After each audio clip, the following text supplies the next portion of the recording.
Thank you for staying with us here on Politics Today on Channels Television. Well, this time around, we're looking at an entirely different issue from the issue of security that we've talked about earlier on. Elections are pivotal to the development of democracy, and the credible and electoral process is the better for such a society.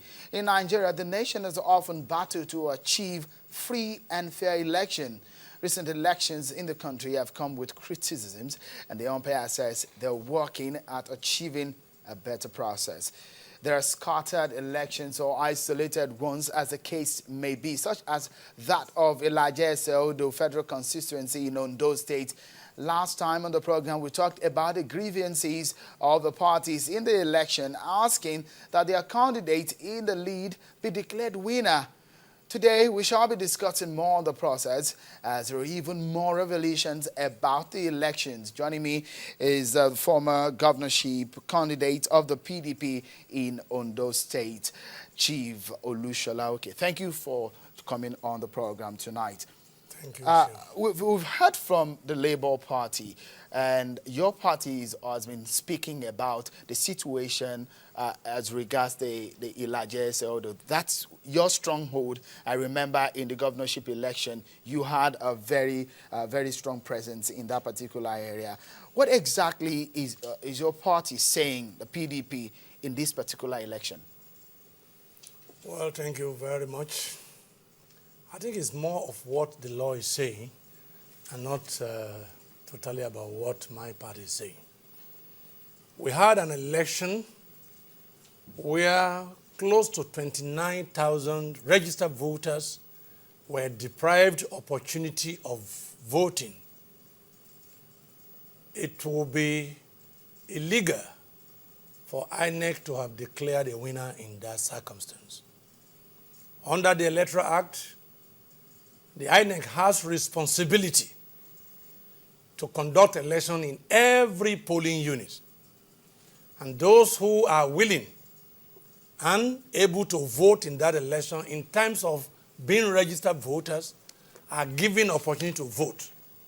It is when this has taken place and the votes are now collected that a winner can emerge. In that election, the difference between the Labour Party and the PDP was just 1,300 votes. With 29,000 voters still outstanding to participate in that election, it is not just a matter of logic, it is a matter of law that INEC could not have declared anybody winner. It is therefore spurious, and I'm not think it's born out of ignorance.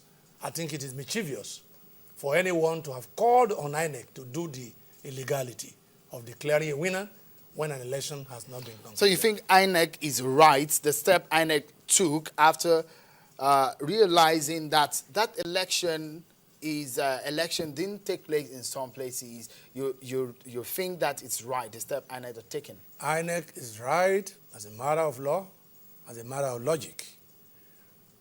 It is not good to allow anyone to benefit or profit from his own perfidy. If INEC had gone ahead, first against the law to declare a winner, and secondly, INEC will have been rewarding perfidy. Because all it will mean is that if you have only 10 units where you are strong, just go on and disrupt the election in other units and then declare yourself the winner. So INEC was very right. And this is not the first time election will be declared inconclusive in Nigeria. It has happened in many places. Recently, in the last election, in Imo State, Agbaso, the matter went to Supreme Court. And it's a matter that has been declared by the highest court of the land, that INEC has the right, where the difference between the person leading and the next person to that person is less than the number of votes that are still outstanding to be cast. Even in this election, the APC that came very distant third still has an issue, because the difference between the Labour Party and APC is not up to 28,000, which means that if the entire outstanding votes are cast in favor of the APC, APC has an issue.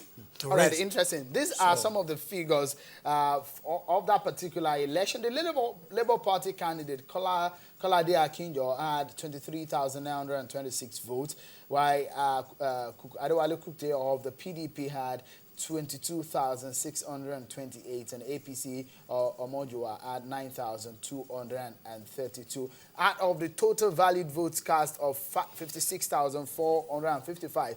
But in this particular election, what is interesting is that INEC declared it inconclusive because between the Kukute and the Labour Party candidate, it's about 1,300 votes that separates them, and they're saying elections didn't take place in some units. 59 units, about 29,000 voters were not afforded opportunity of participation. But they were willing. They were ready. The question is, but they were not given opportunity. The turnout that we saw was about 50%.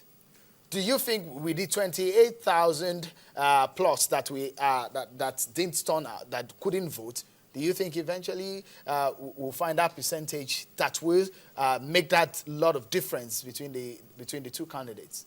50% of 29,000 will make all the difference.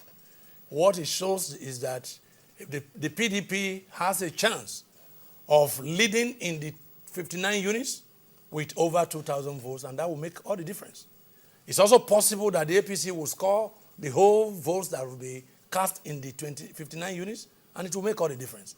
So the point we are making is a settled principle of law, that where the difference between the leading person and the second person to that person is less than the total number of votes that are outstanding to be cast in that election is inconclusive. You monitor that election.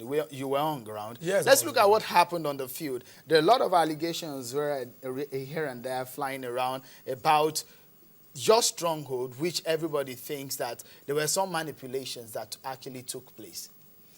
Well, let me say that for the first time in the recent democracy, and particularly in the past 6 years or thereabout, INEC did extremely very well in this election.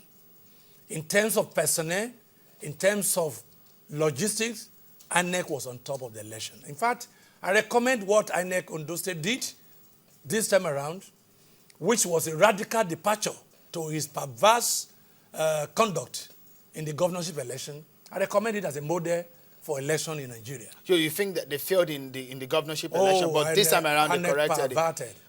They corrected themselves this time around, and they were on top of it. And I recommend this election as a model for 2015. Some people were saying that ballot papers didn't arrive, especially in some areas that are riverine. That is not correct. By 7 a.m., every unit in Ilaje-Ese-Odo, federal constituency, was serviced with material and personnel. It's not correct. So logistics-wise, and I say this with utmost humility and a sense of responsibility. Logistics-wise, INEC did exemplarily well in this election. Materials were on ground, personnel were there. Security was also very good in this election. The only thing is that because it's a riverine environment, the security coverage was not total. The security personnel gave a good account of themselves, but they could not cover. And so you had lapses. Of course, this was due to bad politicking. You still had instances of destruction of electoral material, or destruction of results, and sometimes snatching of ballot boxes in some of the units. Not due to security compromise, not due to inadequacy from INEC, but due to bad politicking, desperation of some politicians. Even from your party? I said some politicians. If you will recall, most of the units where election didn't take place were the strongholds of the PDP. Most of the talks that disrupted the election were Labour-sponsored talks that disrupted the election. But, I mean, there are allegations that, in fact, a member of your party actually used the military to disrupt the process of the election. You heard about that? If, as I have said earlier, the military, the security gave a good account of themselves by being dispassionate, by being neutral, by being objective, certainly that allegation will be inconsistent with what has been adjudged as the best showing of the security in an election. So that is not correct. Because, I mean, INEC had a meeting earlier in the week, in the past week, and they came up saying that there were ballot snatching and some of the reasons why elections had to be cancelled. And some members of your party have been drawn into these allegations. Let me assure you that from the available record, Arogbowa 2, where election did not hold, is considered by even the Labour Party as a stronghold of the PDP. So PDP would not have disrupted election against itself. Most of the units where elections were disrupted, it was due to the act of the Labour Party that was desperate. Of course, it is understandable. Impression has been given in the past few years that, the Labour Party had absolute control of Ondo State, the Iroko man was unbeatable. So conducting an election for the first time that is free and fair, and it was imagined that the PDP was going to carry the day. So you can understand their desperation. So I say it with utmost sense of humility and responsibility that the PDP was not involved in netting electoral malpractice on this occasion. Couldn't it be wrong what you are saying in the fact that at some point we understand that your party, in fact, is the one that was desperate because your party believed that you have a stronghold in that particular area and you're almost losing out? It is true that we have always had a very strong hold in the area. And that is also the cause of the desperation of the Labour Party. This election was being held in isolation. It wasn't being held along with others. If it was holding in the 9 federal constituencies, maybe their desperation would have been moderate. He could not, the leadership of Labour Party in Ondo State could not explain why they would lose any election. And knowing that that was my stronghold, Kuku Kingsley comes from that federal constituency, he cannot face the wall to explain. Does he explain where the Labour Party is leading? I mean, because now he's not a winner because he hasn't declared. 59 units are outstanding. I've just told the public through this medium that these were the strongholds of the people. The council votes, where we have the council votes. Some of these units, elections were already conducted. In one of the units, PDP was leading with 400 votes, and it was disrupted by Labour people.